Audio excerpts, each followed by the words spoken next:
Hey guys, welcome back to another video. Let's talk about if you should quit your job or stay. So if you clicked on this video, there's a good chance that you don't necessarily feel that your current work situation is going to be the thing that you do for the next 5, 10, 20, 30, 40, 50 years. And it's perfectly okay to not like a job, right? It's okay to not like the people. It's okay to not like the things you have to deal with, the stress that comes with it, the schedule, right? And one thing I can say, sorry, I'm cooking right now. One thing that I can advise you guys on is that you want to make a decision based off of you, right? So everything companies, right, are interested in their profits, right? They're interested in their bottom line, right? So if we understand that that is their primary motive, right, it's the bottom line, and it's not you, right, guys? Because no matter what, right, a company is an organism composed of hundreds of thousands of individuals, right? And typically at the top, right, there's CEOs, executives, chief financial officers, right?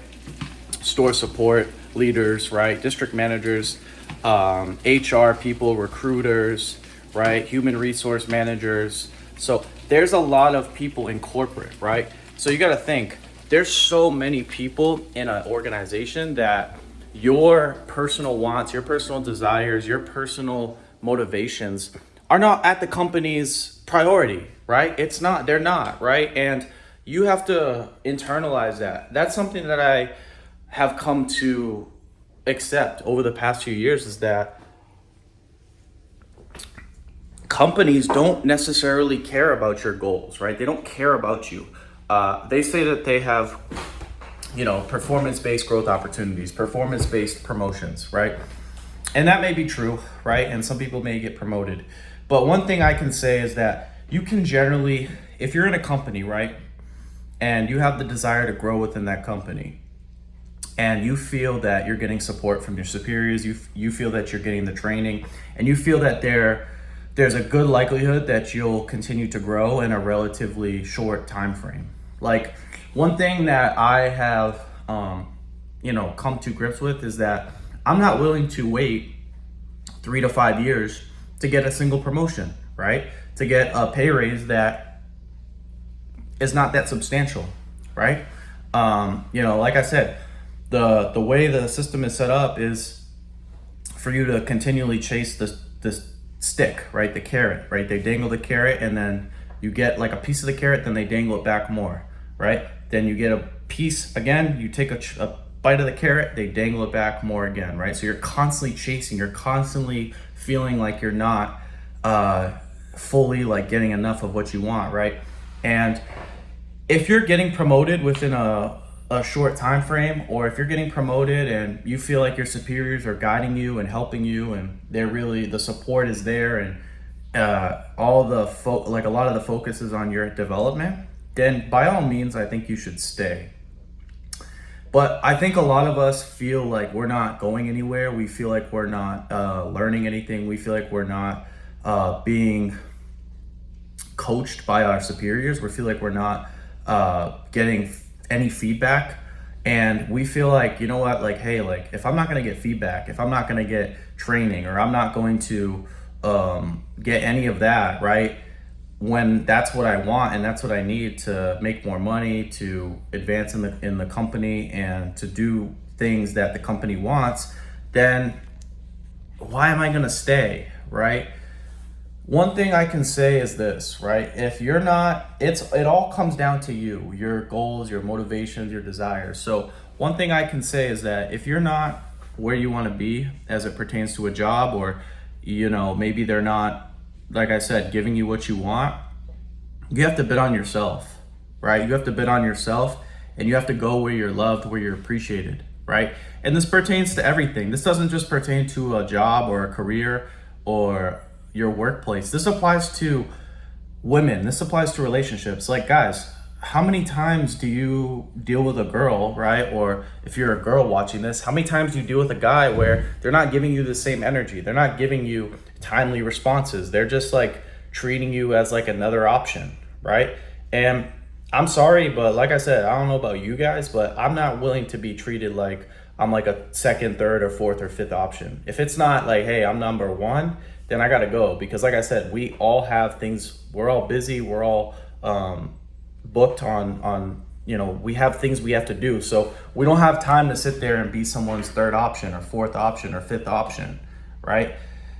And you gotta think about it, right? You don't know if you're in a job and you expressed that you want to get promoted or you verbalized that you're interested in growing, you don't know if there's other people that are in front of you and have expressed the same things. So let's say, hey, you want a promotion and the promotion is a $10,000 raise, right? So you go from making, let's say, $50,000 to $60,000. And there's 3 people that have expressed their desire to move up that are ahead of you. And they get the promotion, right? And you've waited 2 years. Let's say you waited like 2 years for the promotion, right? You waited 2 years for a $10,000 pay raise when you could have done something else on the side, right? You could have started your own gig, you could have started your own business, and you could have made the amount of money that you wanted from the promotion or even more. But, you decided to place your bets in the decision of one person's hands, right? Like it's usually like your district manager or your general manager or whoever it is that's above you. You placed your fate in their hands. And like I said, I don't know about you guys, and I'm not trying to be biased towards entrepreneurship or having your own business, but what I'll say is that why am I gonna think about it? Why would you want to sit there and wait 2 years for a $10,000 pay raise when you can make double that or triple that in less than a year, right? Or less than 2 years, and not have to deal with all the bullshit that comes from working with other people, the gossiping, the stress from dealing with employees or customers or whatever it is, right? So, I think that a lot of people are in this position, and I think that, I'm not saying that you just quit your job right away. Like, that's not what I'm proposing here. I think when we talk about risk, that's a whole nother talk or topic. But as far as risk goes, you want to have medium risk. Like high risk bets are not great. Like for example, a high risk bet when you quit your job would be, hey, I have $500 in my bank account and I quit my job. If you live with your parents, you might be able to do that. But if if you pay rent or you have a mortgage or you have kids or you have other responsibilities that you need to tend to, you can't just quit your job right there and then.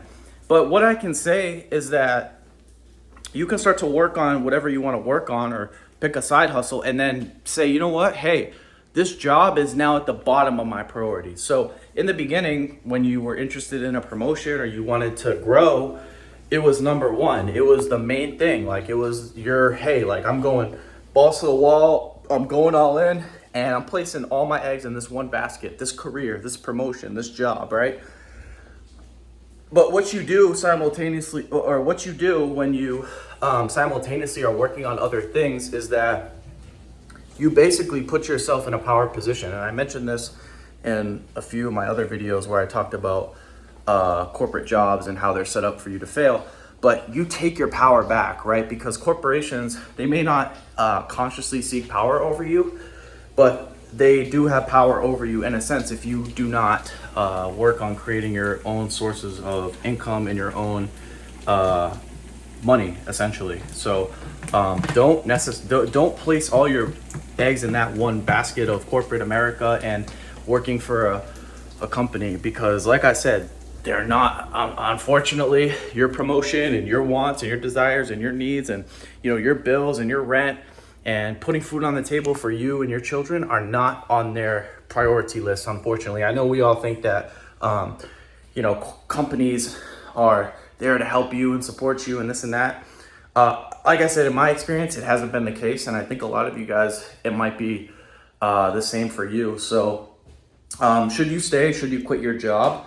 That's a question you have to answer yourself, and that's something that you have to make a decision on your own. I can only give you my opinion and give you my take on, working a job from a financial perspective versus doing your own thing. And I think that, if you feel like you're not getting the growth that you want, if you feel like you're not getting the training, the help, the guidance, and the positive or negative feedback from people, from your superiors, then I think you should leave. And when I say leave, I don't mean leave right now. I don't mean leave the second you click off this video and want to quit your job. Like I said, I mentioned this in another video. I think you need to have 6 months of savings, if more, or you need to be seriously making some money from your side business or side hustle or whatever you're doing that you're building towards. So, can you quit right now if you want? Sure.